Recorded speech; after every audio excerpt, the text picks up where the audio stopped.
What if I told you that you could, with some empirical evidence, predict the future of the sound of your next guitar? What would you do with that? Would you chalk it up to good information and then leave your instrument to some kind of sonic predestination? Or would you make changes, bending the will of the tonal properties of the wood into your lutherial submission? Well, let's take a look at the critical measurements that you can make that will help you predict the future of your next build. Everything that I'm talking about here comes from the master level work of professional acoustic engineer and fellow luthier Giuliano Nicolletti. Not only did he write the literal book on this topic, but he even gives real-world examples on his channel. Now, I will warn you, this is a heavy technical read, but the research that he presents is fascinating if you're into gaining a better understanding of the tonal characteristics that make the guitar produce the sounds that it does. Now, I don't have time to cover all the topics that he reviews in the book, but one that I thought might be easiest to grasp and potentially most impactful to implement into your build process is called monopole mobility. The book states it this way: the mobility of the monopole indicates how much total energy is required from the strings to activate the soundboard and produce sound, how responsive the instrument is. Let's back up for a minute. Monopole is probably not a word that you come across in your day-to-day conversations. It refers to a theoretical point source from which sound radiates equally in all directions. For acoustic guitars, that's the bridge area. Now, there are modes above the monopole, like dipoles and tripoles, but that's beyond the scope of anything that we're going to cover here today. All right, now that's a lot of information. Let's go talk about how we take those measurements and then what are we going to do with them? The first thing that we're going to need is a deflection jig. Now, the deflection jig is going to give us the ability to measure the amount of movement of the soundboard under a predictable load. You probably don't need one quite as fancy as this, but the basic idea here is a solid span piece for the middle, 2 feet that are going to allow it to rest on the sides of the guitar, and then some kind of a dial caliper or electronic caliper here dead center in the middle to be able to capture the measurement. One more piece that you're going to need is the support block for the top. It's just a flat piece, same material that I made the rest of the brace out of, with a small hole that's going to fit snugly over the top of the caliper post. This is going to be used to place our 1 kilogram weight on the top. Now, to take this measurement, I'm going to need, well, first I need a guitar. Y'all have probably seen this in some other videos. This is my very first guitar. Thought maybe it'd be a good one to do the test on. Now, to take this measurement, we're going to place the deflection jig directly over the bridge and let it span both sides of the guitar. Now, we are going to be putting a little bit of weight on this caliper, so you may want to take and put a little piece of scrap wood underneath of that just to make sure you don't mar up your bridge. With that in position, we can go ahead and put our support block in place, and then we can zero out the caliper.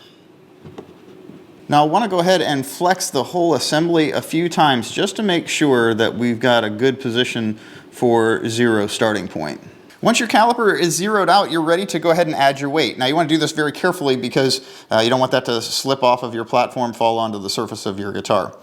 And what I'm going to do is I'm going to exercise this a few times before I take my reading. I can take a look at it right now. I'm getting around 0.06 of an inch. I'm just going to take it off and do that a few times just to make sure that I'm returning to zero each time and that I'm getting a consistent measurement.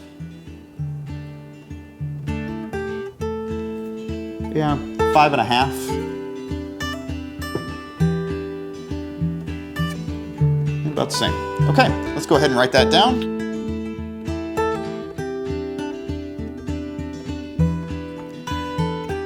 Okay, that's it for deflection testing.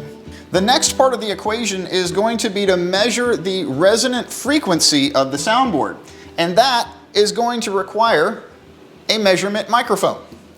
Now, you can spend a ton of money on a measurement microphone, but you don't have to. This UMIC 1 mic from Mini DSP is around $100 and will do a fantastic job. Oh, and check this out. You can actually go to Mini DSP's website to this model of microphone, and on that page, you'll find the ability to plug in the serial number of your microphone and download the specific calibration file for that mic. Then you can load that right into the analysis software that you're going to use to make sure that you know that you're getting as accurate of measurement as possible. This part's really easy. This is just a simple USB-C connection from the microphone directly into your laptop. No drivers needed or anything. The software that we're going to use is called REW. It stands for Room EQ Wizard. Now this is a powerful acoustic analysis piece of software, and it is completely free.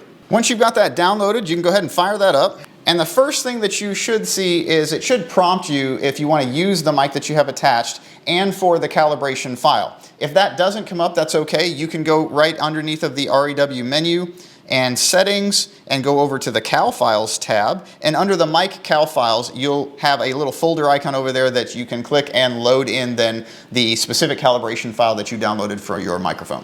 There's just a couple more things to change. We're going to go under the RTA button at the top, which stands for real-time analysis, and under the preference icon, that'll be the little gear icon over to the right, we're going to make a couple of changes in that section. We're going to set the mode to spectrum. We're going to set the smoothing to 1/48 octave. The FFT length we're going to set to 32K samples. We're going to average that over 32. We're going to use the hand window type, stands for Hanning, and then a max overlap of 50%. That's it, we're ready to go.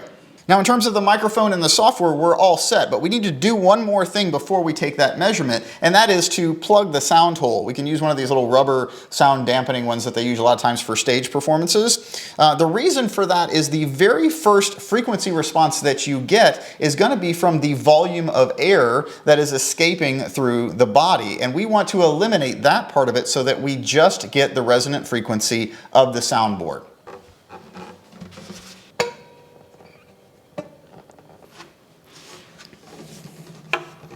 I have one more tool that you're going to need to make before we can take this measurement. This is a hammer. I know that sounds terrible when we're talking about an acoustic guitar. This is nothing more than an eraser on a wooden skewer. We're going to be using this to tap on the bridge in order to excite the soundboard enough to be able to measure the frequency. Super simple to make, and this will make it so it's safe for you to tap on that without risking any damage to your guitar.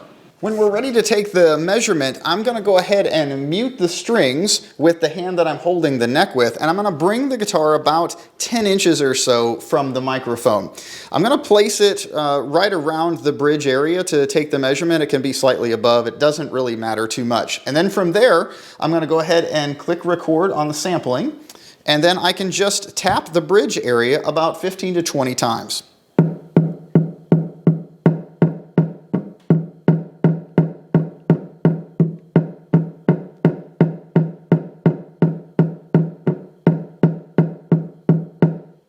And then let's take a look at what we got. Okay, so if we bring our cursor in over this very top peak, that's the one that we're looking for. And if we line up right with the peak of that, that is going to give us the frequency response of the top. And so that is at 161.3. All right, let's write that down. We now have all the data that we need to calculate the monopole mobility. And I have a spreadsheet that is going to do all that math for me. Now the way this spreadsheet works, it's going to do the calculations for us with these blue boxes being the data entry points and the gray boxes being the auto calculations. The very first data point that we have is going to be the force applied. This is the weight that we added to the top of the jig. It's measured in kilograms, so that's going to be 1 kilogram of weight. The next category is the amount of deflection. This is how much the soundboard flexed when we applied that force to the top. Now we measured that to be 0.005, that is in inches, but this category is in millimeters, so we'll need to do a quick conversion. We can do that on our Mac with Spotlight, and I can just put in 0.005 inches to millimeters, and that gives us 0.13 millimeters. Now we have an auto calculation on the stiffness of the top. The last piece of data, the third data point that we have, is the resonant frequency that we captured from the top, and that's what we did with the measurement microphone. That was 161.3. Now we can see that that auto calculated the monopole mobility to be 13.4. Now, if this is the first time that you're calculating monopole mobility, that number is not going to mean anything to you because you have nothing to reference it against. But luckily in the book, Giuliano actually provides a few reference guitars that you can compare against. I've got a couple of those models listed here in the spreadsheet. Taking a look at the Taylor GS, you can see with the same force applied, the deflection was identical to my first build. And so you end up with the exact same stiffness rating. And if I look at the frequency, it's also very close to my build at 164 Hertz. That brings the mobility score of the GS to 13.7, an almost exact duplicate of the responsiveness of my first build. Well, as a first-time builder, that made me feel pretty good. And the more I thought about that, the more that I think that that's attributed to the braces. See, for those first few builds that I did, I was using those pre-shaped braces from StewMac, and I think that that speaks to the quality of the product that they offer. With zero experience, using those braces and the preparations that I did on the soundboard got me exceptional results right out of the gate. So we're equipped with some great numbers here, but I think it's worth mentioning that we want to make sure that we don't conflate monopole mobility with quality. While an easily excitable soundboard is the goal, it's only one part in shaping the overall response of the guitar. For example, take a look at the Martin D28's measurements. It has a stiffer soundboard resulting in a much lower mobility score of 10.8. I don't think there's many of us that would consider the D28 to be a poorly built guitar, but think back to those early days when that guitar was released. It was considered the banjo killer because it was designed to be able to cut through the instrument crowd. That stiffer soundboard, coupled with the larger body, provided the balance necessary in order for it to meet that need. Well, then you may think, well, what are these measurements even useful for? Mobility is only part of the tonal equation of the guitar. The book covers all the different things like the modes and the frequencies and the responses as you shape that tone. It'll even get into things like wolf notes that can occur when frequencies from the soundboard actually conflict with frequencies of the notes that you play as you work your way up the fretboard. But here's where I think the value is. Those factory-built guitars are amazingly consistent, but it isn't economical for them to extract the potential from every piece of wood. That's where we as custom builders have the ability to shape each and every part of our instrument. It's really where good becomes great. But to acquire that level of experience often requires mentoring or apprenticing with other skilled builders who can demonstrate those nuances side by side. Otherwise, we tend to build guitars, listen to the results, and then speculate on the reasons that one may sound better than another. But using the measuring methods that I just described provides an opportunity to capture those data points and then form an understanding of the cause and effects in our build process, in hopes of marrying quality and consistency. Y'all, go grab this book. It'll take you far beyond the surface of what I was able to cover here today. Combined with the cost of the jig and the microphone, it's a small but immensely worthwhile investment into the future of your craft. I'll catch y'all next time.